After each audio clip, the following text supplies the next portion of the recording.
boy? What's going on, man? Hey, What's happening there? hey, man, this is another day. It's been a while. We took felt like a 2-week hiatus, but boy, has the world been busy. Oh, man. You know, It's going down.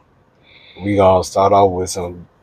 I don't even know if this is a hot topic or is this just gonna be what we're gonna be talking about. The biggest thing is the Charlie Kirk situation that happened, but it's still. But before we dive into that, it's still a lot of Young Thug stuff still coming out. I know you wanted to touch on a few points that you didn't get a chance to touch on the last time we convened and discussed it. So go ahead and jump on some of those things. Yeah, man. I watched the Big Bank interview with him, and I found that real interesting because I was like, okay, it's like he understands what's going on, right? There's a narrative being created, and Which is what? Which is that he's a snitch. Yeah, he's a victim of his own rules that he put out. Right. Well, he's been accusing Gunna of this whole time. He's actually partaking in himself. Right. So to see him kind of take the stance of like, oh, okay, well, I need to kind of get in the mix and put my narrative spin on it, because Gunna ain't saying nothing. Gunna ain't doing nothing but making hits. So he doing the work. Right. He's doing the work. He's in the gym. He ain't on the drugs. Well, I don't know, but just from the looks of things, he looks focused. And we're seeing the results of that. So, but I do like that Thug is like kind of trying to like get out ahead of it, or at least kind of get in the mix and be able to capitalize off all the momentum that he has going on with the situation. Do you think that, because I tried to watch the thing, but it was like too long, and it was like I wasn't interested. What did he do? Right, that was the big takeaway. That I saw. But do you think that he was successful at trying to cultivate the narrative? Because those phone calls are so damaging that affiliates that were already seemingly in his corner, he was talking about them too. And I saw that he let out a song where he was kind of apologizing. I thought it was just originally for Mariah the Scientist, but I couldn't even go past the first minute of the song, so I didn't even stay focused to hear what the song was about or not. I saw the caption on social media where it named Drake and Future and all these other people. Do you think he was successful in the narrative that he was trying to paint? Do you think people are buying into it? No, I don't think so. But I mean it. But it also, I think, just for his real fans, helped kind of soften the blow. Right. Of just hearing his perspective on things, because it's like with some of it you can say, yeah, that's all BS, and then with some of it you can say, hey, it might be kind of some validity to that. You know what I mean? Like what was a good thing that he said that stuck out to you that was like, oh, that makes some sense? Well, him getting out and feeling off balance, and that's something that I'm like kind of seeing with him, and I also kind of feel like I see it with Lucci, but just feeling like he hasn't found his footing just yet. Right. And but he's been out for a minute though. How long? I feel like he's been free for a long time. At least more than 6 months. I have to research that, but I feel like he's been out. Remember, he wasn't really doing much because of the parameters. Like he couldn't tweet and say stuff. He couldn't. Right, but how long was he locked up? I think he said 3 years. 3 years. So you've been out 6 months. That don't feel like. Yeah. I'm just saying, like, it just seemed like all of this stuff would have started happening right when he first came out. But it's been a lot of time that went by. I don't know. I feel like in the last conversation that I feel like this is the end, the beginning of the end. Because like, where do you go from here? Like, your whole team is kind of against you at this point. Right, and that's what like kind of rung a bell for me, you know, is that you know, because I've kind of been through that, you know what I mean, and just kind of being off balance, and you know, people who were a part of what you had going, just the everyday, it's like all of that being gone, and people being on different pages with each other. Is like you got situations within situations, you know, and so I was able to kind of relate to him from that standpoint. But I think something that you pointed out to me is that, you know, what a lot of he's struggling with is the ego, and not being able to let that go. Right. Yeah, because he's now I did see this part. He said that he made Gunna. You know, and I get what he was trying to articulate. Yeah, God made him, but I helped. Yeah.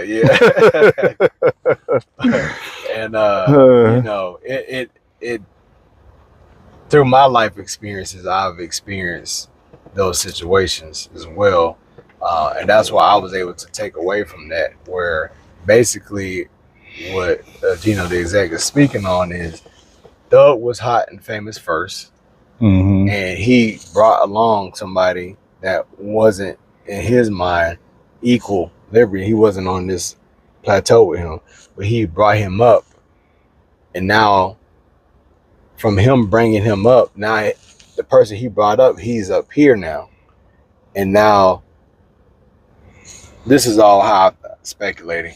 Now Thug is like, your perspective. How dare you know, be more famous than me now, and I helped made you, you know. And it's the old cliche saying is like the student has become the teacher now. Right. You know, and the way that Gunna moved, and I had to tip my hat off to Gunna, because when he first came out, they labeled him a rat, and then Thug was also throwing gasoline on that labeling, and then also having certain producers and people say they ain't gonna work with him, and you know, it was like the world was against him. And that first single he let it out pretty soon after him being released. Right. He got right on. Right, yeah. And then that's when we found out, oh, QCP was labeled a rat in the streets, and he was dropping jewels and facts, and it was like, oh wow, you know, I think the bar was like, you sound to a rat too, and it was good that he never said nothing. He had limited tour dates, and he was winning. And I would like to believe, because I think I heard that Gunna was helping pay for Thug's lawyer fees. So it's kind of, even if he wasn't directly him being signed to him, that money was doing right. You benefiting from it. Yeah. But yeah, I don't know.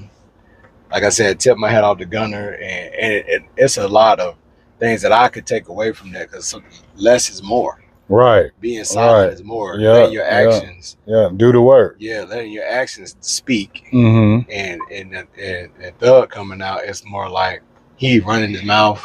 And that's what Gunna did is very difficult to do. Right. It is not easy, you know, especially when you get into a position where you have more leverage and you got an advantage. You know, it's like, okay, yeah, I'm clearly hotter than you right now. Right. Like nobody can dispute that right now. But to remain humble in that position, you know, is something that that a lot of people, and it's like, because it's like Gunna's not just being, or let's just say, let's not personalize it, right, to Gunna, but just say being humble is not just something you do to be like, oh, I'm a good guy, just to say you did it, right? It also benefits. It benefits us. It helps insulate and protect us, and helps keeps us focused. You know, because it's like, you think about it.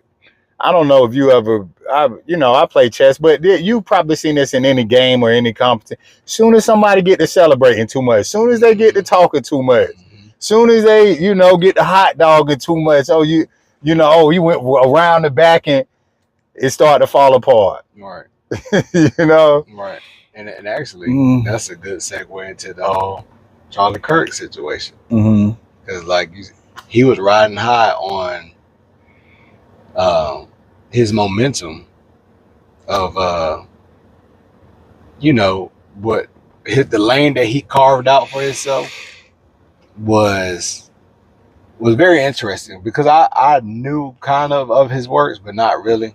I'm not a target audience of his, of what he had going on, but I remember seeing his face a lot, and he'll say controversial things like, I seen a black pilot flying a plane, I hope he's qualified. And wow. And you didn't see that? I didn't see that. Yeah, and he made comments about he was like LGBT people and women, and very far right conservative views, that Christian base type baiting. It's just been interesting, and I didn't really start learning more about him until his ultimate demise. And seeing some of the videos and some of the research about him, he was go around, if somebody said something about mass shootings, he would pivot quickly to gang shootings. I think you saw that. Right.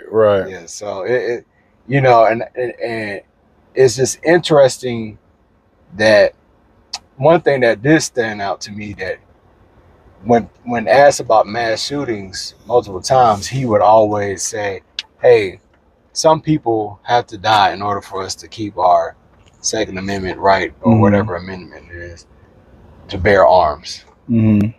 And he died right after somebody asked him a question about, I can't remember, do you remember what the question was? I don't remember what the question was, but I remember his last words were gang violence. Right.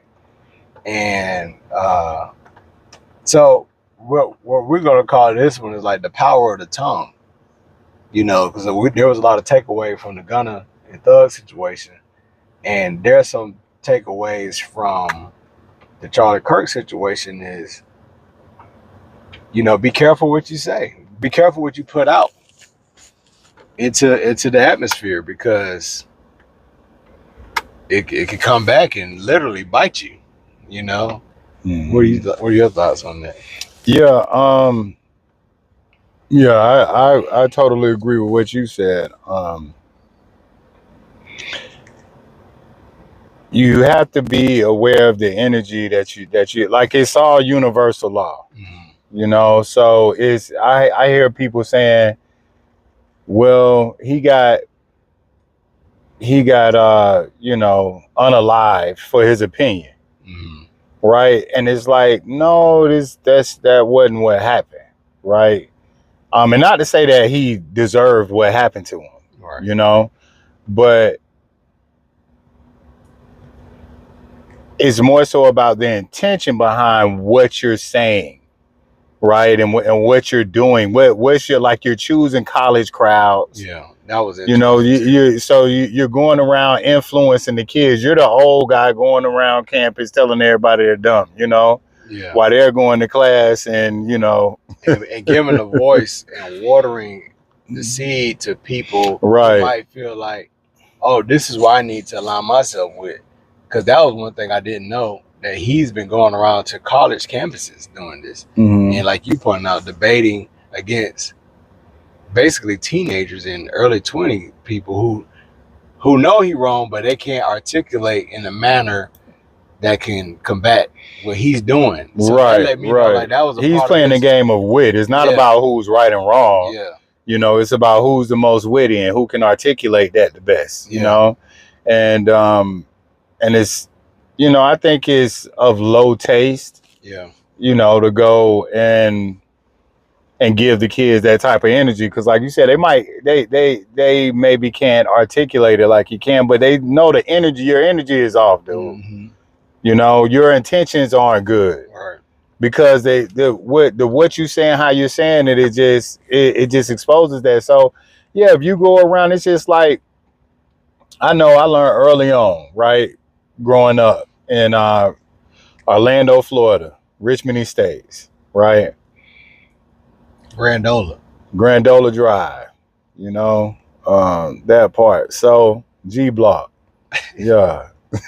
so, so yeah, but you know, you can't just go around saying and just pissing people off. Like you just go around messing with people, like you might get hit in the mouth. Yeah, it might happen. Did you deserve it? Maybe, maybe not. But you was going around bothering people, and you know you got a reaction. You know, and so that can happen. When you go around, what they say, don't poke the bear. When you go around just poking people, you don't know who's a bear and who's not. Right, that's true. Yeah, that's true. Yeah, so you know you gotta. It's that sense, and that's what sometimes people talk about, a sense of entitlement. Yes. Right, because you think, okay, you can say this and can't nobody come shoot you in your face, but we're in America and it can happen. Yeah. You know? and one of the ironic things is soon after he transitioned, there were things online and on the news saying HBCUs were shut down. And the only thing I could think about was the Nene Leaks meme. It was like, how do we get thrown into this? Right. Because just historically, black people don't be doing shootings with rifles, marksmanship style. That screams, hey, I've been training since adolescence. Right, that screams inside job. Right.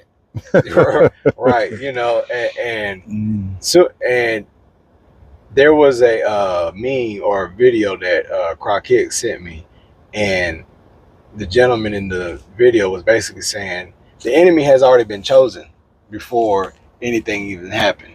So soon as this happened, you had a lot of conservatives, MAGA, and the far right groups saying things like, all we know was the Dems that did this. We know was the immigrants had their foot in this. You know, all of this stuff just for it to turn out to be, oh, this is one of your own that committed this. This is a registered Republican who was also a MAGA. And for whatever reason, you done riled up a base so much that this gentleman thought that, hey, I'm going to teach him a lesson. You know, I still don't know the motive behind what he did, but similar to the Trump situation that happened last year. Yeah, exactly. It's one of his own people. Yeah, I mean, well, supposedly. Supposedly. And I don't get caught up in the left, the right, and the middle. And then to me, it's all just people. Yeah. You know, and it's like, because even if you say, hey, Gene, I'm a Democrat and you're a Democrat, we're brothers. And then I end up getting a shot at it and I find out that it's you. Yeah.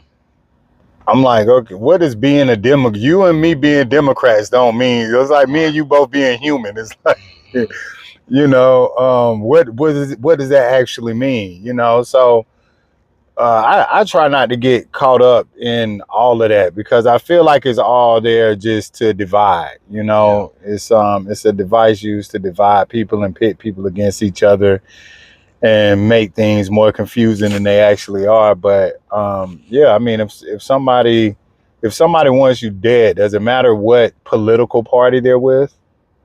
If we're on the same political party or not? You know, oh, you're MAGA, he's MAGA, or it's like, all right, he tried to kill me. I don't know why he likes.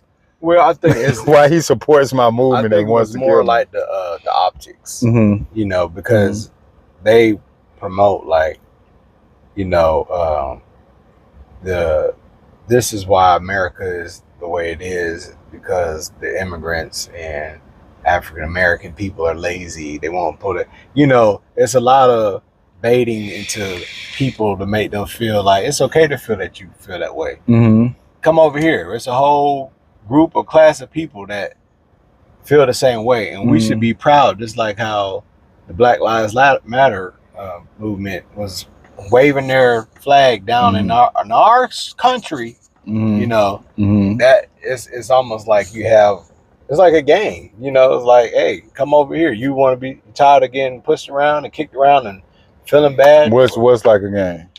You know, these conservative groups. Just like you said in your example just now, like it doesn't matter if you're a Republican and he's a Republican, he'll try to kill me.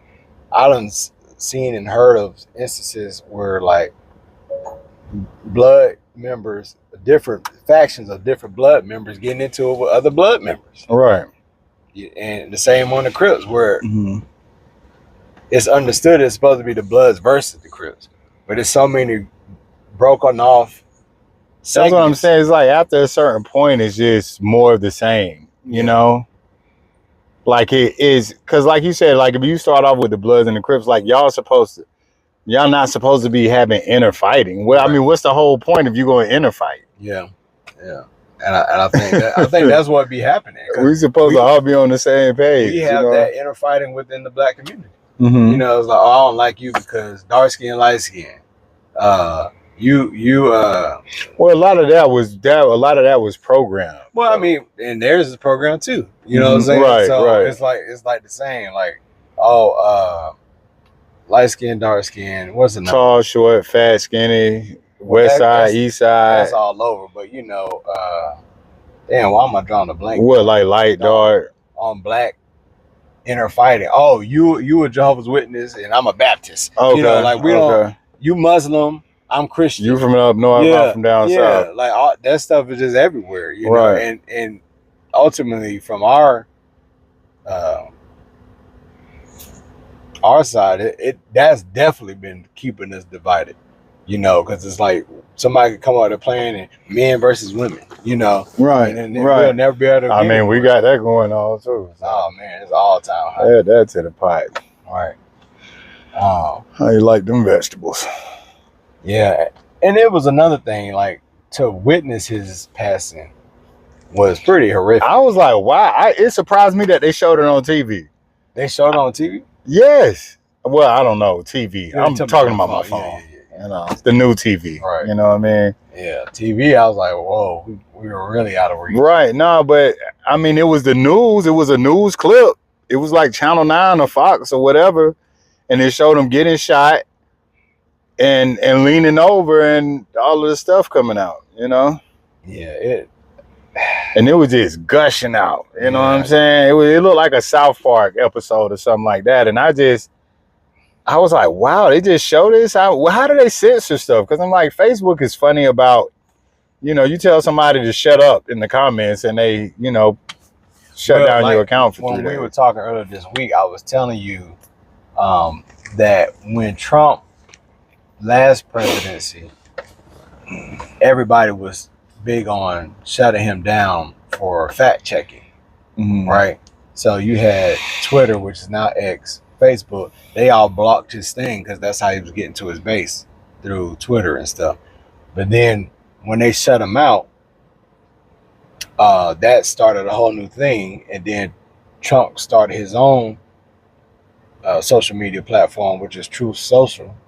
And then when he came back around this time, it was almost like everybody who did that shit to him, they had to come to the table. So Mark Zuckerberg, Elon Musk had bought Twitter and then turned it to X, and basically like, you can come back. So all the fact checking, all of the censorship that you're talking about went away. It wasn't. What censorship I'm talking about? You know, like how you said, if you made a comment on something, you know, you can on Facebook. Okay, so they're not banning people no more. It's not a priority. Because if we fact check half of the stuff that they talk about, it's not factual. Right. You know, just like the Charlie Kirk guy talking about gang violence is responsible for mass shootings. Right. You know, and we know that's not true. Right. So when you add that into it, it's like, it's almost like the Charlie Kirk is similar to the Young Thug. The rhetoric that you've been spewing out came back to bite you. You know, and like you said, his last dying words was gang violence, and then he got shot by one of his own brethren. Right. So I don't, what do you predict that far right movement is going to go from here? Because it's interesting, he's getting treatment as if he was a political leader, like he was in office. Like I saw his body getting flown back in on like Air Force One, and the military taking his body. I'm just so blown away how people are acting like he was like an elected official, and I feel like it was all designed like that. Like it's like all of that was laid out before he passed away. When I see stuff like this happen, my mind always goes to the top, right? To where money don't even exist to these people. Yeah. On the plane that they live on to say, hey, this is what we're going to do on this day on live TV in the middle of the broad daylight. You know what I'm saying? Let's run it. And then all of these things that seem like coincidence, hold on, all of this seemed weird from the start. Yeah. So now that it's followed by more weirdness, to me, it's just like reinforcement that is something at a higher level going on. Yeah, I've seen videos, and I haven't gone back to fact check it or not, where there's a gentleman on the side doing little movements. Yeah, I don't know if you've seen that. Mm-hmm. And it does look very suspicious. It was like the shot is clear, and it ultimately seemed like he could have been a pawn in a bigger game for something to either distraction. Normally this stuff is for distraction purposes. Right. Or to unveil something they have coming down the pipeline later. Right. I mean, when I look at a lot of stuff like this, like I also kind of like situations like this kind of made me think of how charged women were when Kamala Harris, when Donald Trump, won the election over Kamala Harris. Mm-hmm. And just how I was surprised at how affected by that people were emotionally. Right. Not just like, oh, I have an opinion about it when it's brought up, but like they just talk about it. And when they talk about it, like they really get to feeling some kind of way, like sad about it, Well, and that's most people though, in general. What? Most people have an emotional attachment to their beliefs or political affiliation. I feel like most people they can't sever their emotions and making a decision about, hey, this is a political race, and I tried to. Is that? I didn't know. Yeah, I didn't know that. I just watched it. To me, it's all stuff happening on TV and stuff like that. Like every so often for a few minutes, I'm like, how is that? Oh, that sucks. You know what I'm saying? Like, how is that going to affect people for real? But it's all outside of me. Yeah. So to see people like get so connected to it, but the same could be said for people who are into sports. They be, with sports, they be right, and that's another one that I just don't exist in that realm for real. You know what I mean? So when I see people, it really affect people because that's not something that I see a lot of. Right. It's people like emotionally affected for real by things that are, and I'm 43 years old. Well, me and you are different, Mm-hmm. You're not going to meet too many.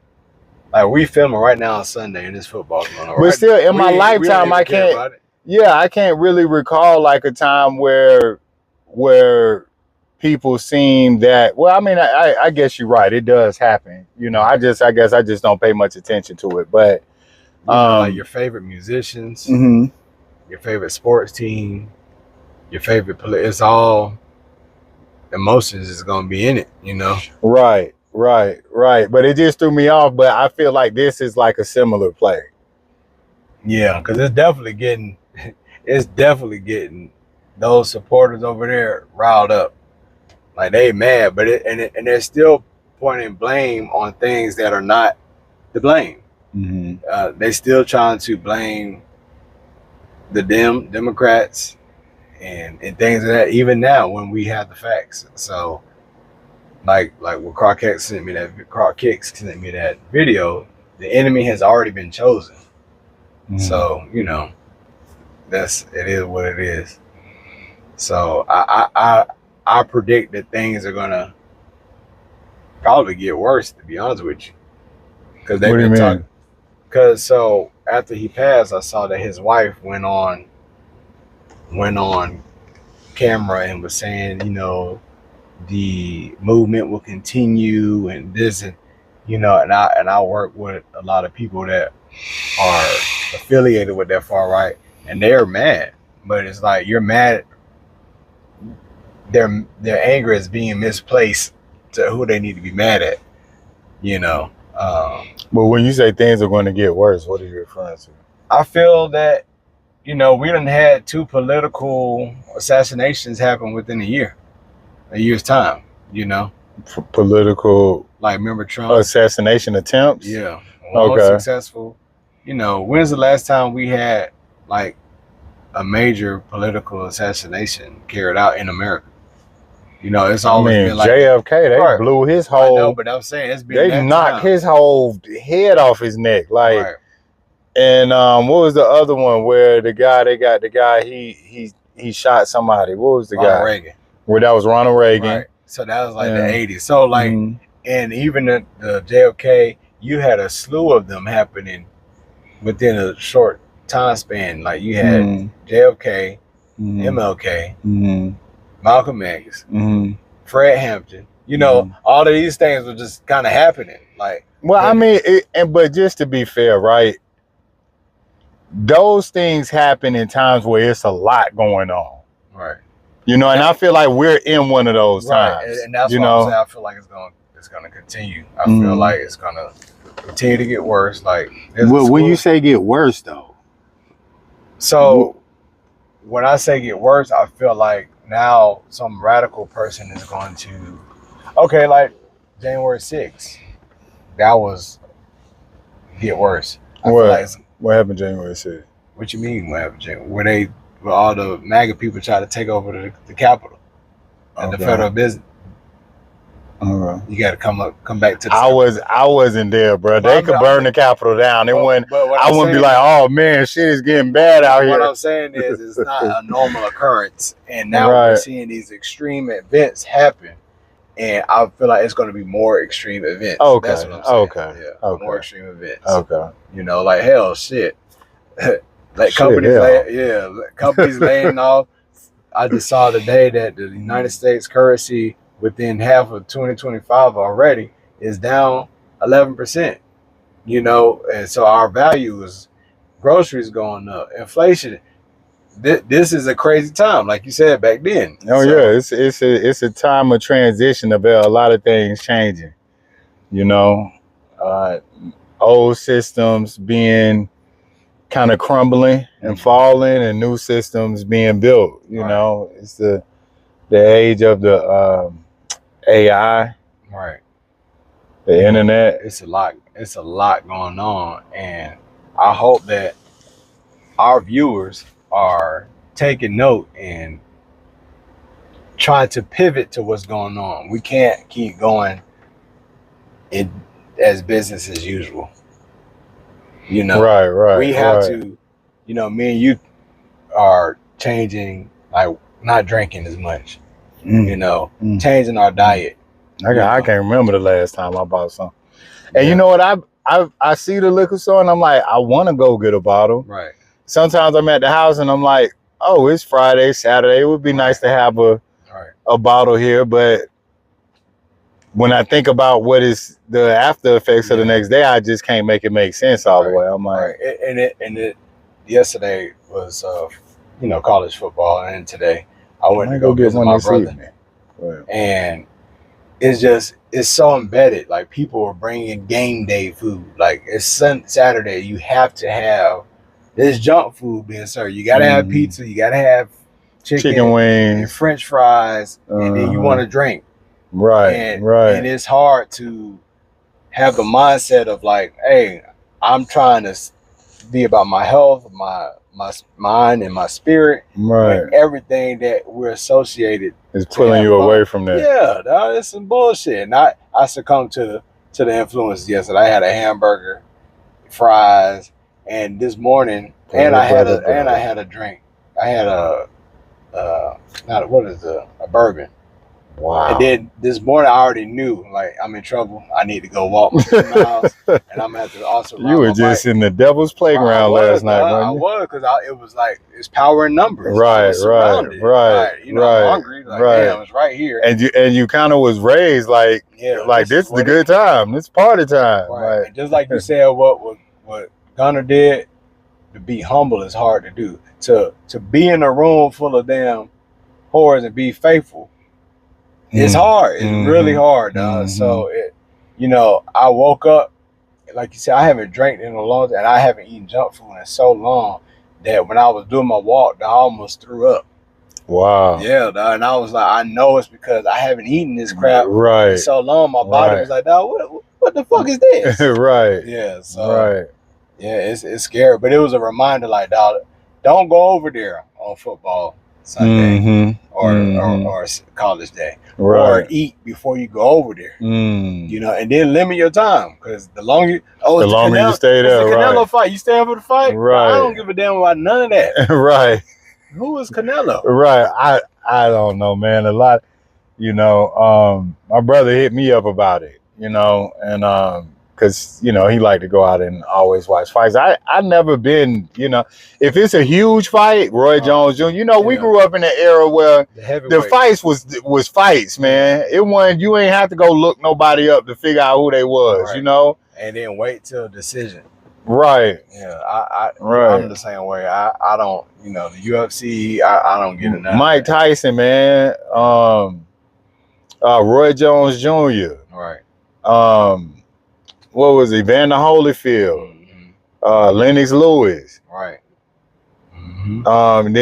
Antonio Tarver did his thing for a minute. Yeah, it was good back then. Yeah. So I'm like, Canelo. I was at the house working on editing video, man. Yeah. And I'm getting into the flow of that. That's where it's at. Being able to really be able to really use these tools to communicate. Right. These things are going to be our mouthpiece. Now, it's just like being on a video game and you buy skins and you go buy a car and you buy, what I mean? It's like all of this, there's going to be things that live in the digital world, and this is part of creating digital assets and digital real estate online, to let the world know we exist. Right. And so 10 years from now, your son or daughter or your peers are going to be like, what were you doing when the transition was happening? Right. Oh, man, I was watching the Canelo fight. Hold on, you mean they just let anybody have a YouTube? Yeah.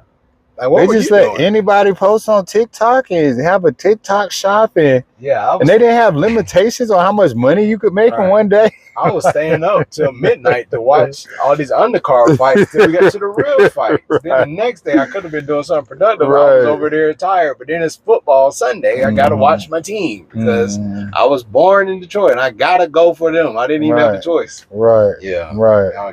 Because it's like at a certain point, you're just paying for experiences that you done already had. Like, for the most part, people, we most of our experiences aren't like new. Like, you're not going to a new place every time you go somewhere. You're not eating out at a new restaurant. At a certain, you reach a point of diminishing return. Right. That's true. From whatever lifestyle you live in, unless your money or your resources or your status or something. That's why you think white people want to go to Mars so bad. Right. They did everything they could do here.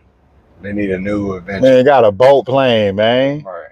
A white man in a boat plane, man. You going scuba diving, you jumping off of mountains, climbing mountains. Yeah, let's go to another place. We've been built rockets and died in them and came back and did it again. Right. So what's your takeaway from all of this, from the Gunna to the Charlie Kirk to energy, man. Energy, that's really like a lot of people just breeze over that. About God frequency. What is your intention? You have bad intentions. Maybe I don't really need to be able to articulate it if I can just see it and identify it. And some people operate like that. But in the media, they don't promote that. They don't promote doing the right thing and really helping people out. And you don't gotta act like you don't like somebody else just because they look different from you, act different, or from a different place. It's it don't have to be that. So it's just be conscious and aware of the energy that you put out and the intentions behind what you're saying and doing. right? Because what you put out comes back. Is that simple. It's that simple. So they want to try to make, oh, somebody putting out their opinion, oh, it's political, oh, it's racial. No, it's not none of that, because you could walk in a room full of racist, hateful people, and if your energy is right, you got a higher chance of making it up out of there than somebody who just go in and just is a total retard. Yeah, that's true. Yeah, my biggest takeaway is like what you said with Gunna, like being mindful and being humble too. Because it's like I've been going through some things the last months, but I be thinking bad, crazy, and intrusive thoughts that I don't want to say out loud. And I'm very mindful of what's happening here, and then trying to make sure it don't come out here. Right. You know? Right. And every day it's like I gotta hit the reset button. I'm like, ooh, I just wish this, and then I had to be like, nope, I can't even think like that, you know. And then making sure I got people like you, Croc Kicks, Code Red, people like keep me in alignment when I'm falling off, keep me accountable. Right. Keep me accountable. Right. So, right. But yeah, man, I think that's good. You know, this your boy, I See the God King. Gino the Exact. And we signing out.